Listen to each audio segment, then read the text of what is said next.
Fala, desenvolvedor indie, beleza? Meu nome é Welson Ferreira e nesse vídeo eu queria, antes de a gente partir no próximo episódio para a parte de movimento de personagem, eu queria na verdade corrigir aqui algumas coisas que eu fui percebendo aqui no nosso código.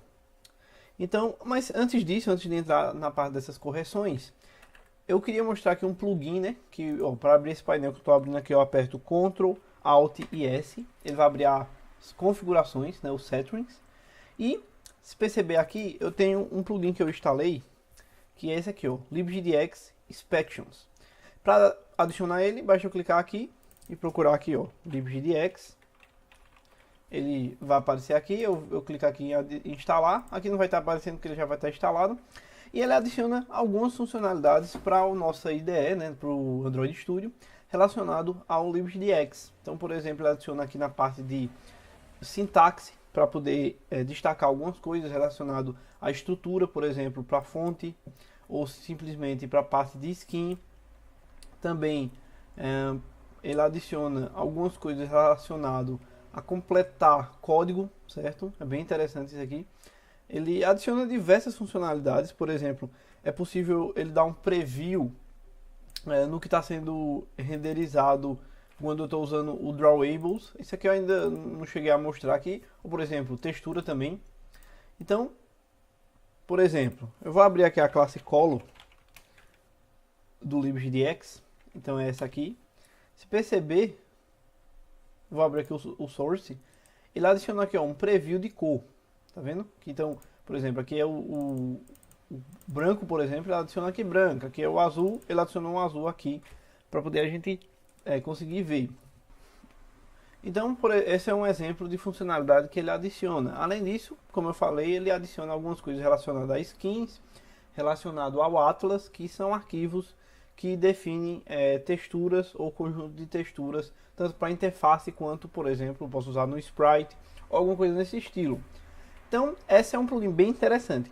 Outro plugin bem interessante também aqui para quem programa com o libgdx é esse aqui, ó, o GLSL Support. Ele também é adicionado aqui, GLSL Support, que ele basicamente adiciona suporte para IDE, no caso para o nosso Android Studio, para programar com shading, ou seja, é a linguagem que a gente programa para definir as coisas que vão ser executadas direto na nossa placa de vídeo.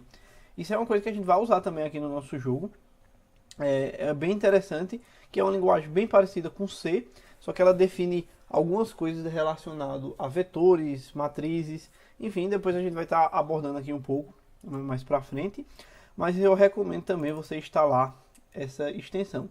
E simplesmente você vai clicar aqui em instalar, ele vai pedir para reiniciar a IDE e beleza. É bem simples aqui o processo de instalação de um plugin dentro do Android Studio. Então, eu queria começar aqui e fazer alguns ajustes relacionados ao nosso projeto. Ó. Perceba que aqui ele já está dizendo que tem uma versão mais nova do AI Version, ou seja, isso na verdade, deixa eu até voltar aqui, é por conta do nosso GDX AI, que é a parte de inteligência artificial do libgdx. Então eu vou adicionar aqui a 1.8.1. Além disso, aqui eu também quero atualizar o meu Gradle. Aqui ele não está exibindo, mas saiu uma versão aqui 2.3.3. Agora eu posso clicar em Sync. Então ele finalizou aqui. O Gradle já está atualizado. E eu queria mostrar aqui para vocês que é possível eu rodar a minha aplicação também no Android. Então, quando eu clicar aqui em rodar, ele vai demorar um pouco aqui, porque ele vai abrir a máquina virtual do Android que eu criei aqui. Se você não tiver uma máquina virtual, é bem simples. Você clica aqui, ó, Create New. Você pode escolher aqui algum dos modelos. Eu normalmente aqui vou com algum dos modelos do Nexus, que é o sistema, que é o aparelho na qual a Google participa, né, no processo de criação. Mas eu já tenho um criado, então é bem simples. Você, por exemplo, clica aqui Next, você vai definir qual é a imagem, vai definir quanto de memória tem. É um processo até bem simples. Você, de acordo com quanto você tem de memória no seu computador, você define isso. Mas eu vou executar aqui o projeto nessa máquina virtual, que eu vou mostrar para vocês que a nossa aplicação ela está simplesmente crashando quando abre no Android. E eu queria fazer essa correção aqui no nosso projeto antes de a gente prosseguir no próximo vídeo para essa parte de movimento de personagem, como eu falei. Então ele abriu aqui, ó, a primeira coisa que ela apareceu aqui é que Platform has stopped, ou seja, a plataforma, que é o nome do nosso game, parou.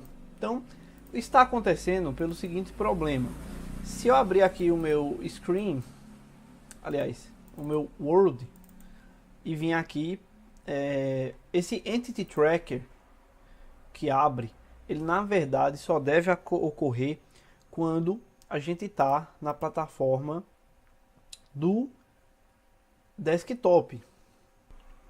Por quê? Porque aquela janela que abre, né, quando a gente aperta B, que a gente configurou, ela só acontece no desktop. Então, para isso eu vou fazer um outro if aqui. Então, eu vou colocar um if aqui, e dentro do meu JDX eu tenho uma variável chamada app, e dentro dela eu consigo verificar que tipo de aplicativo é. Então eu posso usar, por exemplo, aqui o equals, e aí eu vou ter vários tipos, por exemplo, aplicativo, no meu caso aqui é o desktop. Ou seja, eu só quero que ocorra isso quando eu tiver no meu desktop, certo? Isso é uma das correções. Outra coisa também que eu quero corrigir aqui é na parte do meu screen. Então, dentro do meu screen eu tenho aqui uma verificação do meu B, né? E aqui eu vou fazer o seguinte: eu vou colocar outro, em vez de ser o is key pressed, eu vou botar o just pressed, no caso, né? Que é o is key just pressed, porque em um ele vai verificar a cada frame.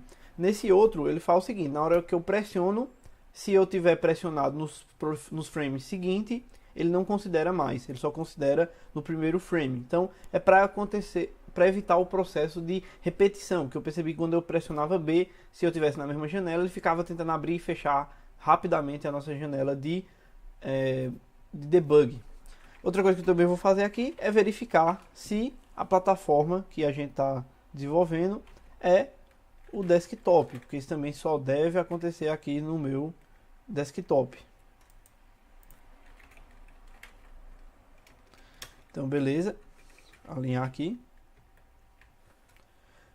Então, se eu rodar agora no Android, eu vou escolher também aqui a máquina virtual, ele vai estar funcionando. Vamos verificar aqui. Ele demora um pouco nesse processo aí de rodar a nossa máquina virtual, porque é um processo um pouco lento. Eu até recomendo, na verdade, que você deixe ela aberta.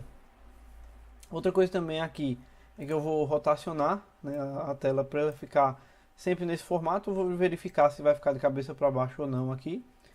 Mas assim que ele rodar, então ó, ele que terminou de rodar aqui, ficou de cabeça para baixo, como pode perceber. Percebe que ele está funcionando aqui, normal. Só que perceba que ele está meio errado aqui. A gente renderizou o mapa, né, quando era na versão, deixa eu voltar aqui, desktop, ele fica preenchido corretamente, mas quando a gente abriu aqui na versão do Android, ele ficou um pouco errado, até porque a resolução aqui do Android é diferente da que a gente definiu para o tamanho da nossa tela.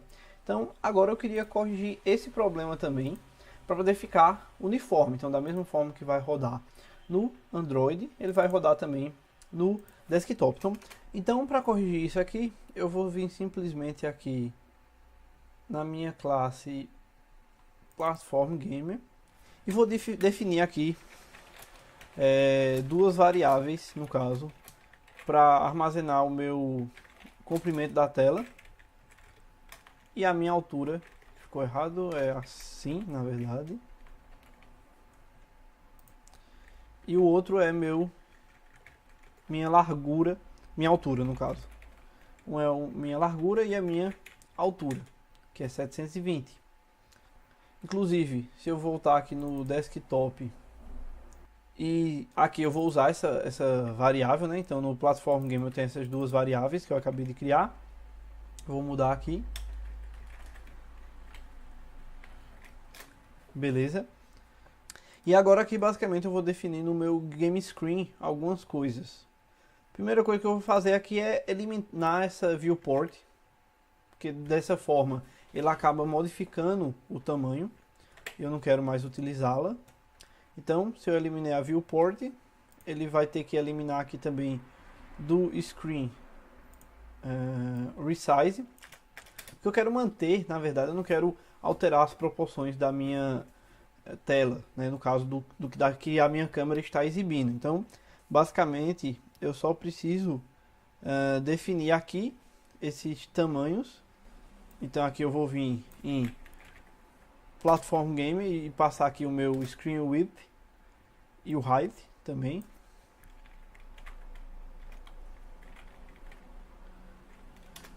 Beleza.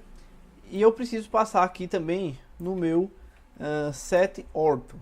Ou seja, esse meu Set Ortho, ele tem essa opção que eu estou utilizando aqui, que eu estou passando False. Só que ele tem uma outra opção aqui que eu passo o tamanho da minha Viewport. Ou seja, eu vou estar modificando a minha Viewport direto na minha câmera e passando justamente o tamanho da minha tela que eu quero. Porque eu quero sempre manter nessas proporções, independente do tamanho da minha tela do meu Android.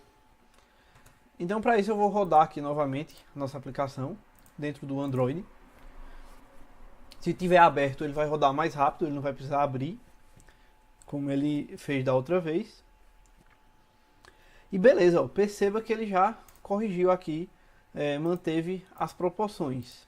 Só existe um problema aqui, que agora o nosso clique não está funcionando corretamente. E eu quero mostrar para vocês como é que corrige.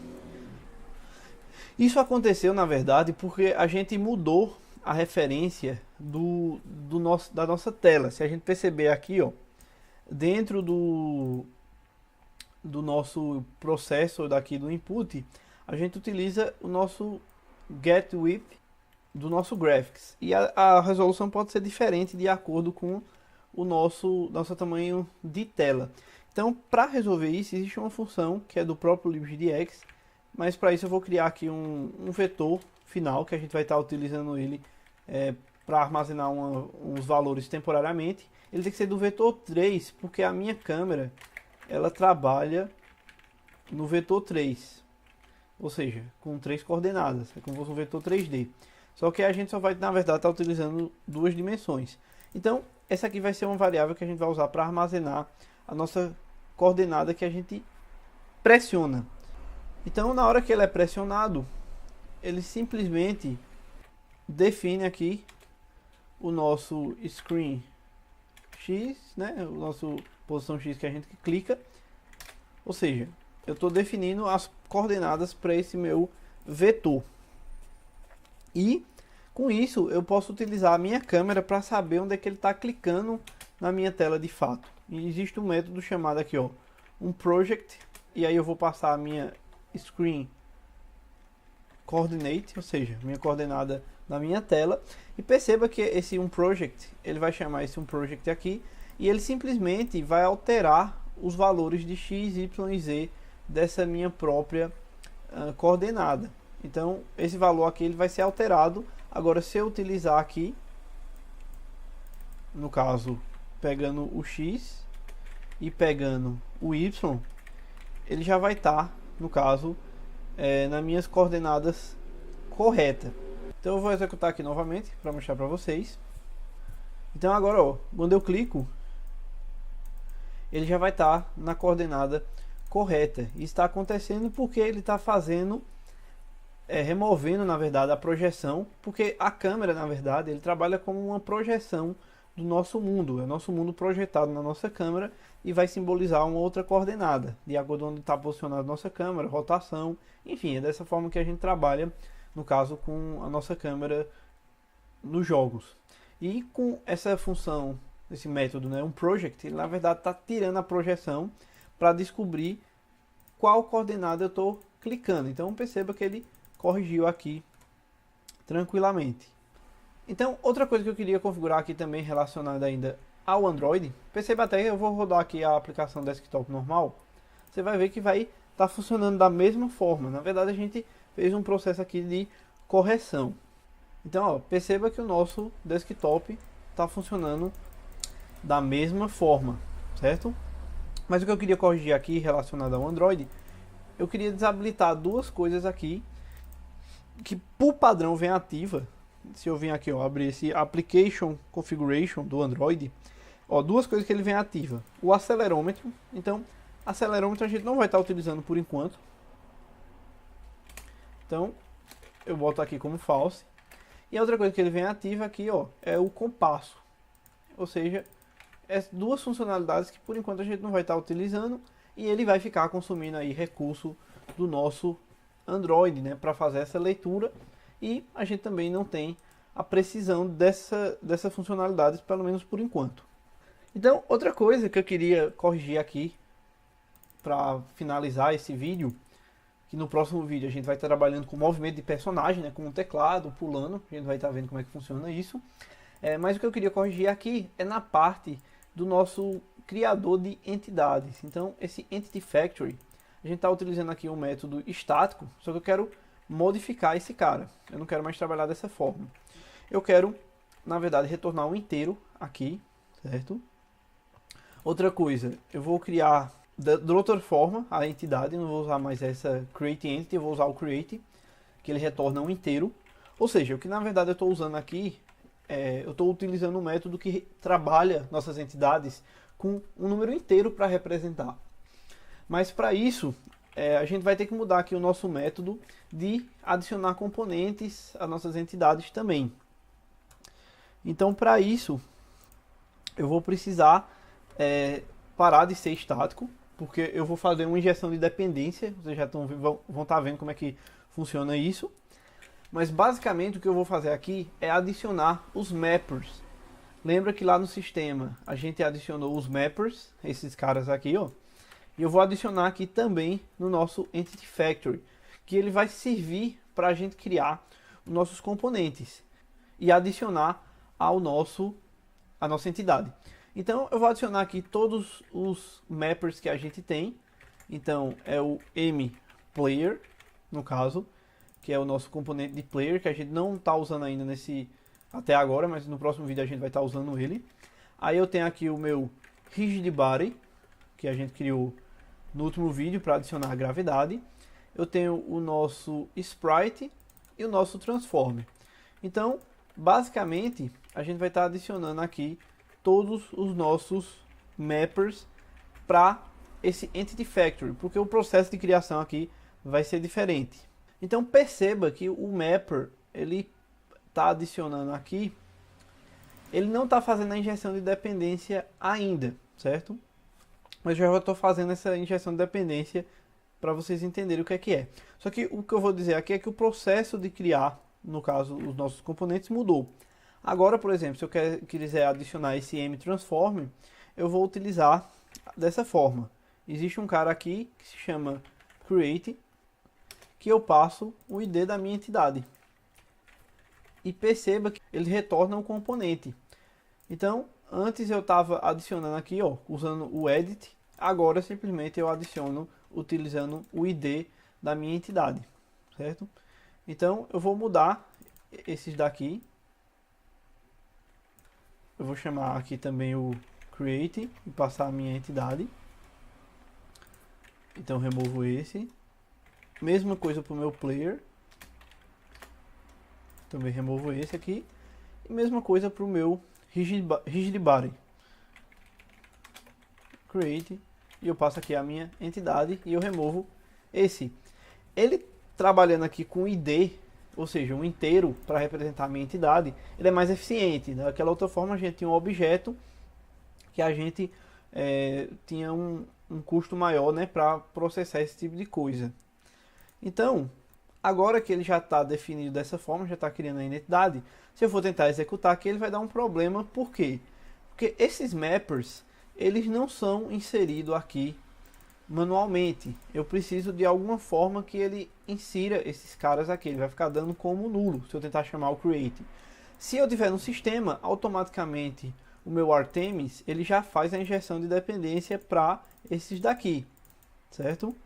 Mas para uma outra classe que eu não estou dizendo que é para fazer a injeção, ele simplesmente vai ficar dando problema. Então, para isso eu vou vir aqui no meu mundo, que é onde está a base do meu Artemis. Eu vou mudar aqui, eu vou criar aqui uma variável privada que vai se chamar Entity Factory, certo? E nela eu vou estar instanciando antes aqui do meu de instanciar meu player, né? Antes de criar meu player. Perceba que antes eu estava chamando um método estático, agora eu vou estar chamando um método público. Só que esse método público agora não retorna mais um entity, retorna um ID. Então agora, já que meu factory está criado, eu simplesmente vou pegar aqui o meu word do Artemis e ele tem um método chamado aqui inject, que eu posso simplesmente passar quem eu quero injetar. Perceba que esse método vai estar dando erro aqui. E perceba também que se eu vir aqui para o meu screen, ele vai estar dando erro, porque esse método não retorna mais um entity da forma que estava fazendo. Então, eu vou comentar aqui só para mostrar a vocês que vai funcionar corretamente. A gente só mudou aí o processo de criar nossas entidades. Em vez de a gente estar utilizando o entity edit, que era o que a gente tinha, a gente está, na verdade, agora utilizando o ID da nossa entidade. Então, só para corrigir aqui, ó, percebe que ele está pegando essa forma. O que é que eu vou fazer? Esse cara daqui, a gente vai retornar também o nosso word do Artemis. Então, eu vou ter aqui o nosso getWord, que retorna justamente o word aqui, ó, do Artemis, certo? Então, dentro dessa minha classe word, que a gente criou, que é o nosso mundo, a gente tem o word do Artemis. Então, aqui, eu vou simplesmente fazer o seguinte, em vez de ser o getPlayer, na verdade, eu vou fazer o seguinte, chamar o getWord do Artemis, né? E aqui tem o getEntity, que é justamente o que? Eu vou criar outra variável aqui para o meu player, que é justamente o meu mundo getPlayer, que é o meu ID agora. E eu vou usar dessa forma, aqui ó. Perceba que eu vou substituir aqui também. Vou faltando um parêntese. Beleza, então se eu rodar aqui agora a minha aplicação, perceba, se eu clicar aqui, ó, tá funcionando exatamente da mesma forma. Então, nesse vídeo aqui foi um vídeo mais rápido, apenas para a gente fazer aqui alguns ajustes na nossa aplicação. Isso aqui, na verdade, eu vou estar até removendo no próximo vídeo. A gente não vai estar mais utilizando, já que a gente vai estar movendo nosso personagem. Mas aqui a gente viu alguns conceitos que diferenciou aqui no nosso processo de criação de entidade. Então agora a gente está criando da forma que utiliza os mappers. Perceba que o código diminuiu bastante aqui. A gente viu também que o processo aqui mudou um pouco, né? De pegar aqui a nossa entidade. Aliás, aqui. E é basicamente dessa forma que a gente vai estar trabalhando a partir de agora. Então, no próximo vídeo a gente vai ver como é que faz para movimentar o personagem com o teclado. Então, espero que vocês tenham gostado. Eu queria saber de você, o que é que você quer que a gente adicione aqui ao nosso jogo. Existem muitas coisas que já está planejado aqui para adicionar para o nosso jogo, mas eu queria saber um pouco de vocês, o que é que vocês queriam de funcionalidades. Então, por exemplo, eu queria que ele tivesse certa funcionalidade, como por exemplo, uma plataforma que se move. Isso aí, por exemplo, é uma coisa que já vai ter. Mas eu queria saber da parte de vocês, o que é que vocês planejam aí de adicionar de funcionalidades, que a gente vai estar brincando com isso também. Então, espero que vocês tenham gostado desse vídeo. A gente se vê no próximo vídeo, que vai estar trabalhando com a parte de movimento de personagem. Então, se você gostou do vídeo, clique em gostei. Se você quiser compartilhar com outras pessoas esse nosso projeto aqui, que é um projeto bem interessante de jogo de plataforma, então compartilhe também. Então, a gente se vê no próximo vídeo. Até mais!